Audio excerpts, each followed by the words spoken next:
The Joel Shit Show, featuring Joel Shit. Hi, welcome to the Joel Shit Show. I'm your host, Joel Shit. Yesterday was my last day of work at Stanford before I take off to Reno. I leave in a few hours. I have to organize things in the house first, and if I get out of here at noon, I'll be a happy panda. So, that's the way it is. Yesterday, let's see, went to Stanford and made a new overview page for trauma. So if you go to ortho.stanford.edu/trauma, you will see the new trauma overview. And if you click on make an appointment, you can see the make an appointment page that used to be there. On the 13th, I'm going to meet with the chair of orthopedic surgery, and I think we're going to push all the pages live, and most of my work will be done. So things are going so well that I can take a week vacation, pretty much, except it's my own vacation, so it's not like I'm getting a bonus for doing it. Actually, if I did not take this vacation and I got my vacation days cashed out in October, when I leave, I would have more money to show for it. But unfortunately, or fortunately, that's not what I decided to do. It's a luxury to be able to take a vacation right now, and I'm very thankful for it. Then I came home and went to the KSU monthly station meeting, and at that meeting, let's see, at that meeting, we met the new general manager. Sam is stepping down because she's graduating, and Lauren is stepping up. She's also going to be a senior, which means that in a year we're going to have to find another general manager. Such is the nature of a college radio station. They announced this summer that the place that has the station closes at 6 or 7 p.m. during the week. So those of you with weeknight shows like I used to have, you're losing your show. And maybe you can get a new time slot if you do enough stuff at the station, which is fair. But it also means that if I had kept my Wednesday night show, 9 to midnight, that I loved so much, this summer I would have to have a new slot. So maybe it's a good thing I switched to Sunday 1 to 3 p.m., huh? Maybe it's a good thing. Also, people with 3-hour shows are now going to have 2-hour shows. My show was cut from 3 to 2 hours because I was being put between two other people that already had shows 1 to 1, the other starting at 3. So it looks like I made these moves before I would have had to make them anyway, so that's nice. When I was at work yesterday, I went to archive.org. This is a really useful site if you did stuff on the web that isn't on the web anymore. You put in the address and it goes into the Internet Wayback Machine, you know, like Sherman and the dog, or the dog is Sherman, the little boy, I don't know. The Professor von Stinkenhofen or something. The white dog with the bow tie and the little kid. I can't remember. But that was on Bullwinkle. You know what I'm talking about. Do a web search for WABAC, because that's the name of their machine, the Wayback Machine. The Internet Wayback Machine is spelled the right way, W-A-Y-B-A-C-K, and it's found at archive.org. Anyway, I did a search for cave.csuhayward.edu, and I found all of my old articles from when I wrote for the Pioneer at Cal State Hayward. I knew they were there somewhere. And I was right. So I am posting things I wrote for the Pioneer on my website, joelshitshow.com, under the writing samples category. Now, I put 4 or 5 up yesterday. That's probably all I'm going to put up until I get back. When do I get back? Next week. Because it's something I do when I have nothing else to do when I'm at work. And I'm not at work right now because I'm taking off for 5 days. Remember? I just told you that. So, that project will be put on hold.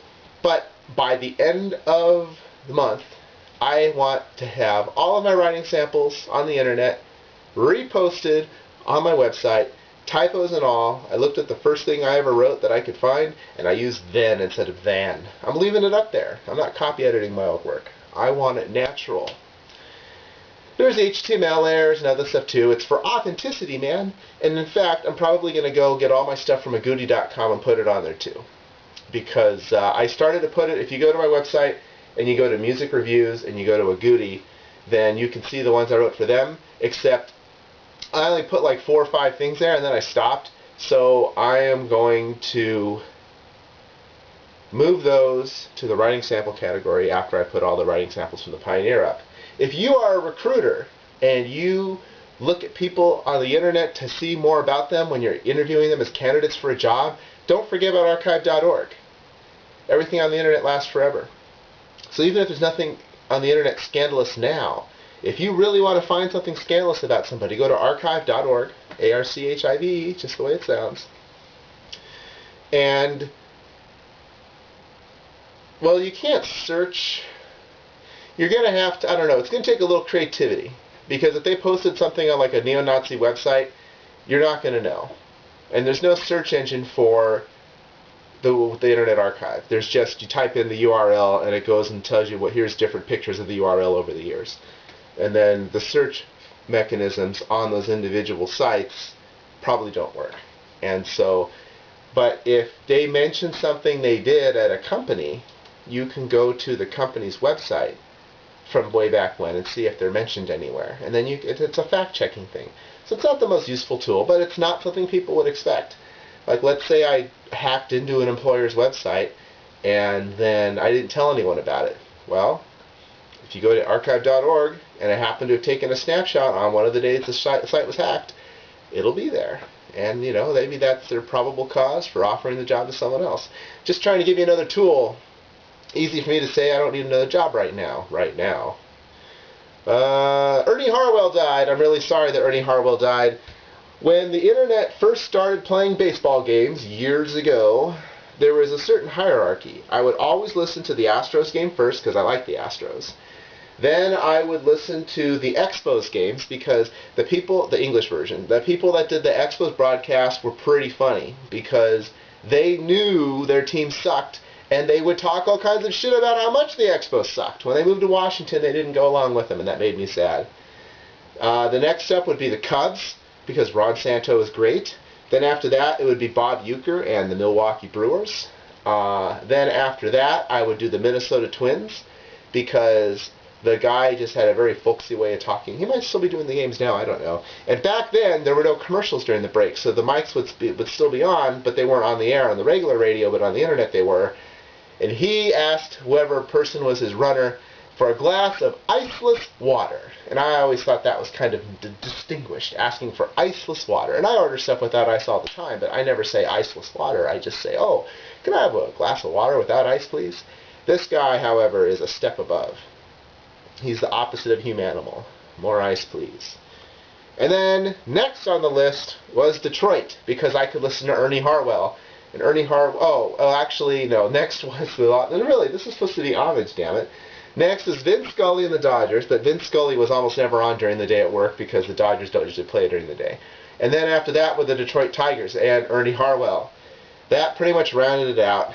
If none of those games were going on, it was a big tie for next, and then at the bottom was the Yankees, because I didn't need to hear, the Yankees win. And, well, yeah, they won back then too. So, any excuse not to listen to the Yankees. But yeah, the rest of them, I can't think of anything else that I really listen to with any regularity. Maybe Boston, you know, the guy that on WEEI, assuming that they were the station back then.